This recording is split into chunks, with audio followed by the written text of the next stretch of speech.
Welcome to the Daily Globe. Please subscribe and hit the bell icon for more breaking updates. In a decision that has sent shockwaves through the nation's capital, the United States Supreme Court has delivered a decisive check on presidential authority, marking a pivotal moment in the ongoing debate over the limits of executive power. The court has overturned the sweeping tariffs imposed by former President Trump under the International Emergency Economic Powers Act, or IEEPA, a law originally intended to give presidents flexibility in times of crisis, but now at the center of a fierce constitutional battle. This ruling is more than a legal reversal, it's a powerful reassertion of congressional power, and a direct challenge to the broad, and sometimes controversial use of executive emergency powers that have expanded over recent decades. The decision makes clear that the authority to tax and regulate commerce, especially on such a massive scale, belongs to Congress, not the White House, even in the face of a national emergency. The justices emphasize that the Constitution's separation of powers is not suspended during times of crisis. For everyday Americans, this isn't just legal theory, it's a decision that could directly impact the cost of living, the stability of small businesses, and the prices of goods on store shelves. Families and entrepreneurs alike may feel the effects as tariffs are rolled back and supply chains adjust. The ruling also reverberates through the global economy, influencing America's relationships with trading partners and shaping the environment for international business. Investors and companies worldwide are watching closely as the U.S. signals a shift toward more predictable and stable trade policy. Internationally, the decision is being interpreted as a return to the rule of law and a move away from abrupt unilateral trade actions. It reassures allies and trading partners that the U.S. will honor established processes and agreements. Diplomats hope this ruling will help repair strained relationships, opening the door to renewed cooperation and dialogue on global economic issues. Above all, the Supreme Court has reaffirmed the fundamental principle of separation of powers, ensuring that major economic decisions require open debate and legislative consent, reminding the nation that even in turbulent times, democracy and the rule of law must prevail. The tariffs at the heart of this case originated from a novel use of the 1977 International Emergency Economic Powers Act, or IEEPA, by the Trump administration. Traditionally, IEEPA was used for targeted sanctions, not broad tariffs on major trading partners. The administration argued that IEEPA's power to regulate commerce included the power to tax it, imposing tariffs as high as 34% on Chinese goods and 25% on select Canadian and Mexican products. Critics argued this was a constitutional overreach, bypassing laws that specifically outlined when a president could adjust tariffs. Legal challenges quickly followed, with businesses claiming they were being illegally taxed, setting the stage for a constitutional showdown. The dispute would ultimately reach the Supreme Court, questioning the very limits of presidential power. Lawsuits from businesses and states began almost immediately, arguing that only Congress could levy taxes on imports. Lower courts sided with the challengers, ruling that IEEPA's language did not clearly authorize the president to impose tariffs. Judges noted that if Congress intended to delegate tariff-setting power, it would have done so explicitly. The government appealed, and the Supreme Court agreed to hear the case, recognizing its profound constitutional and economic implications. The court consolidated major challenges from both businesses and states. The central question: could the president unilaterally impose tariffs under IEEPA, or was this a fundamental breach of the separation of powers? The answer would define the boundaries of executive authority in an era of perpetual emergencies. On November 5, 2025, the Supreme Court chamber became the stage for a pivotal debate that would test the boundaries of presidential power and congressional authority. The atmosphere was tense, with the nation's top legal minds and the public watching closely, aware that the outcome could reshape the balance of power in Washington for years to come.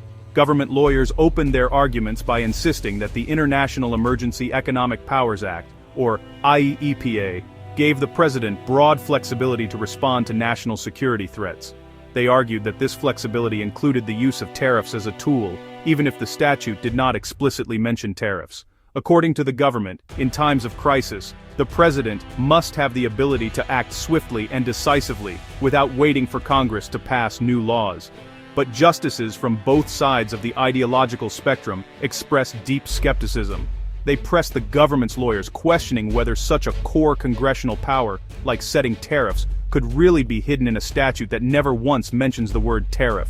The justices seemed wary of granting the executive branch such sweeping authority based on ambiguous language.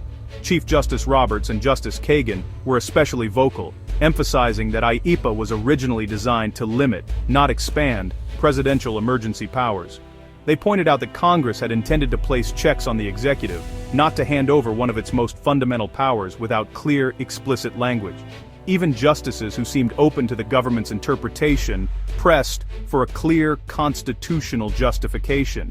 They demanded to know where exactly the Constitution or the statute authorized the president to unilaterally impose tariffs, a power traditionally reserved for Congress. Lawyers, representing businesses and trade groups, countered forcefully. They argued that if the court allowed tariffs under IEPA, it would set a dangerous precedent, one where any president could bypass Congress entirely and set national tax policy simply by declaring an emergency. This, they warned, would undermine the very foundation of the separation of powers and threaten the stability of the nation's economic system. The justices' pointed and sometimes sharp questions made it clear that the court was reluctant to endorse such a sweeping expansion of executive power. Their skepticism signaled that they were not convinced by the government's arguments and were deeply concerned about the implications for congressional authority. As the hearing concluded, it was evident that the justices were focused on upholding the Constitution's careful balance of powers. The day's arguments foreshadowed a decision that would reaffirm the importance of checks and balances, and the enduring principle that no branch of government should hold unchecked authority. Central to the case was the major questions doctrine, which requires clear congressional authorization for policies of vast economic significance. The justices repeatedly asked whether imposing billions in tariffs could be justified without explicit congressional approval. The doctrine provided the legal foundation for the court's skepticism, echoing recent decisions that blocked major executive actions lacking clear legislative backing. The court's majority opinion leaned heavily on this doctrine, concluding that IEPA's text did not authorize the president to set tariff policy. Without unmistakable congressional delegation, the president's actions were unconstitutional. This ruling reinforced the judiciary's role as a check on executive overreach. The Supreme Court's decision is an economic game-changer. The government may now have to refund up to $89 billion in tariffs to businesses, marking one of the largest payouts in U.S. history. Major importers like Walmart and Amazon stand to benefit, but small and medium-sized businesses, often hardest hit, will also see relief. The end of the tariffs means lower costs for businesses, more competitive pricing, and potentially lower prices for consumers. For families, this could mean cheaper electronics, clothing, and household goods as retailers pass on savings. While price drops won't be immediate, economists predict a gradual easing of inflationary pressures. The ruling promises tangible benefits for both businesses and everyday Americans. The IEPA tariffs were felt most acutely by ordinary families and small businesses. Back-to-school shopping, furniture, and everyday goods all became more expensive, straining household budgets. Small business owners faced tough choices: absorb costs, raise prices, or cut back operations. Manufacturers relying on imported components saw their costs rise, making American-made products less competitive.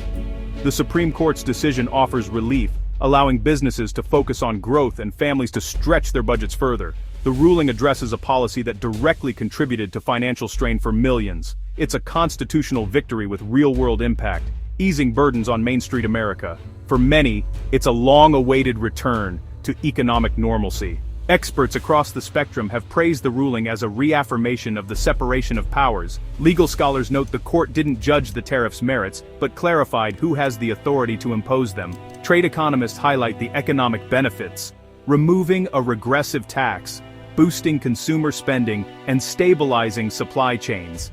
The decision is seen as a check on the imperial presidency, forcing major economic decisions through Congress.